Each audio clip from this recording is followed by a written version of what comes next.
Let's talk about what happens on the inside of your body when you're fasting. So over here we have a start of a fast, and we go 24 hours, 48, and 72. So there's a lot of really magical things that happen when you fast. Our bodies have developed over a long period of time and have adapted to starvation many, many times. So we have all these unique proteins that get expressed or turned on that have to do with your brain doing better, the different parts of your body surviving better. Our bodies have not adapted to the frequency of eating like we do now, like every 3 hours. So right around 12 hours, we get this spike in growth hormone. Growth hormone is the anti-aging hormone. It's the main fat-burning hormone. It's the hormone involved with healing joints, and it's involved with protein synthesis or making different new proteins. Some people take growth hormone, get injected. I don't recommend it, but they take it to help heal certain parts of your body. But guess what? Fasting will trigger it automatically. So just by the fact that you're fasting, you can increase growth hormone. And of course, exercise will also increase growth hormone as well. So it starts about 12 hours and it increases as you go on and on. Now, at about 18 hours, you start developing something called autophagy. Autophagy is an interesting thing that happens with your body where you start recycling old, damaged proteins and microbes as well. One type of protein would be the advanced glycated end products, which basically when you combined glucose with a protein, it becomes very sticky. So let's say you're on a high carbohydrate diet and that sugar combines with your own protein in your body, and that starts to glycate or just kind of destroy some of the proteins in your body, and then they don't function anymore, and they get sticky and they clog things up. Well, guess what? Your body will start cleaning all that up and turning these damaged proteins into new amino acids where your body can use them. Amyloid plaquing, which occurs in the brain and other parts of the body, is a type of protein that can be cleaned up with autophagy. So it's any type of cellular proteins that are not working anymore in your body. Autophagy will start cleaning that up and start to renew the tissue. And it starts right about 18 hours and it gets more and more and more as you start fasting. And in about 24 hours and a little bit longer, you start to really deplete this glycogen reserve, this storage supply of glucose in your liver. So the more that the liver is depleted with glycogen, the more you're going to be running on ketones as the alternative fuel. And if you have a fatty liver, for example, your body will start using that fat and turning that into ketones. So your body is finally able to start tapping into this stored energy, and you're running more and more on ketones, which is a superior fuel. And because you're running on ketones, ketones are an appetite suppressant. So your hunger goes away, cravings are gone.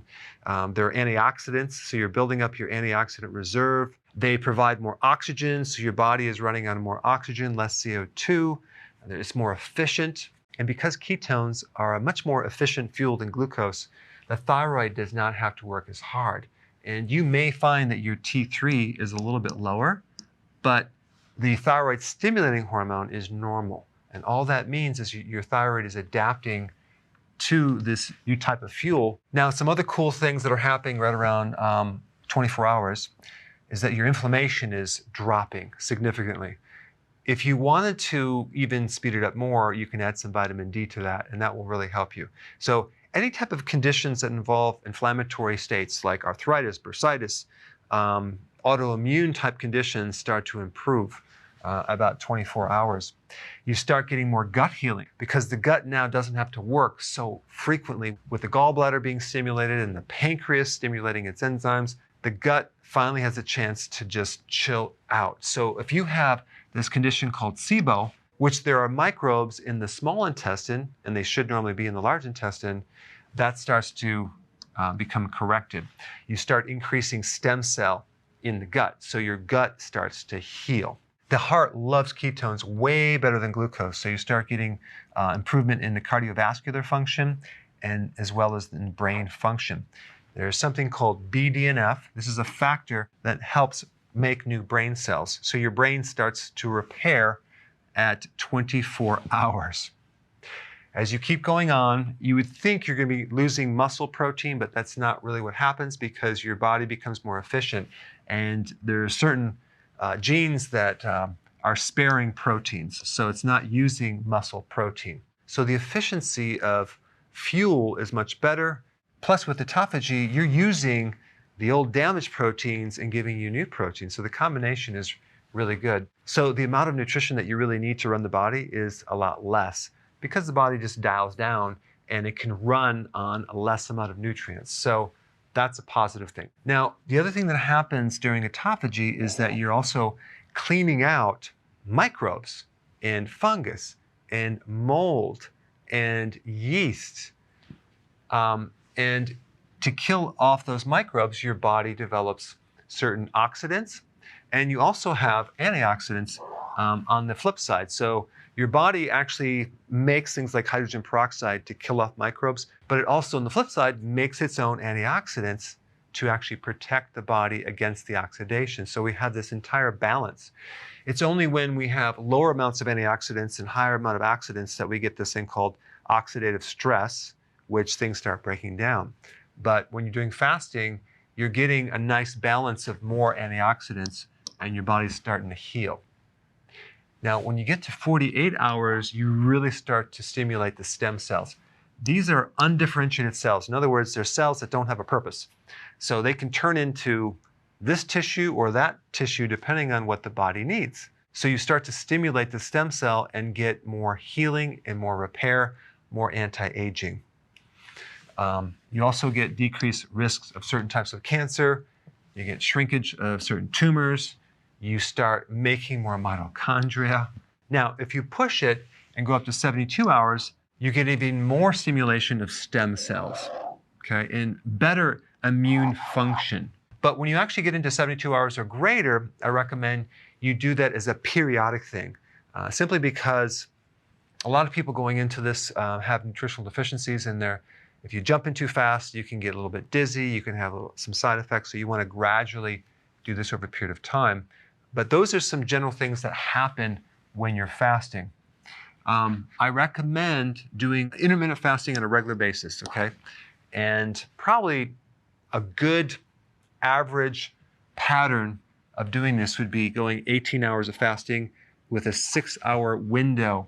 So you would eat and then wait 6 hours later and then eat and then fast for 18 hours. This would be a really good pattern to follow.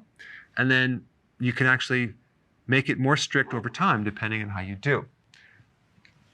Then what you can do is periodic prolonged fasting to achieve additional health benefits, whether it's for your immune system because you have an autoimmune problem, or you just want to look younger with your skin, or you want more brain cells, you want better heart function, better gut function, or let's say you have cancer and you want to improve that. Because one thing that fasting will do is it will increase your resistance to stress.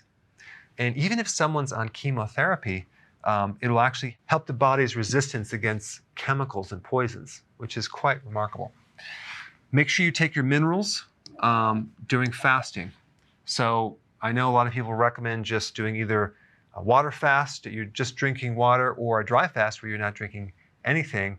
I recommend doing a water fast with nutrients just because if you are deficient, you can have problems. So you want your minerals, you want your B vitamins, and you want your salt. Very important. Right around 8 o'clock in the morning, you have the spike in cortisol.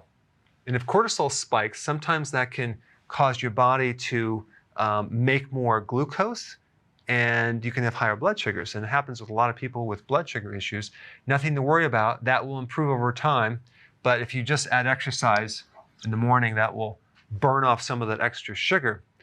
And if you're fasting, it's not coming from your diet. It's just coming from your liver making glucose, making a little too much because maybe the cortisol is too high. Okay, so just wanted to point that out. And I have videos on that. I'll put a link down below. It's called the Dawn phenomenon. Now, if your LDL, so-called bad cholesterol, which is not really bad, low density lipoprotein is increased, the reason for this, especially if you're not consuming any type of significant carbohydrates and you're doing fasting, this is increased from a different reason. think about one of the purposes of LDL. It's to deliver cholesterol to different tissues, right? Well, think about all the things that are happening when your body is fasting. You are going through a major healing process.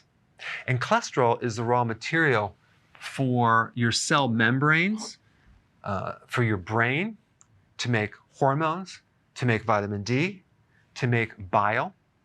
40% of all the cholesterol in your body is there to supply the membrane of your cells, which is essential to protect the cell and allow for things to go in and out of the cell.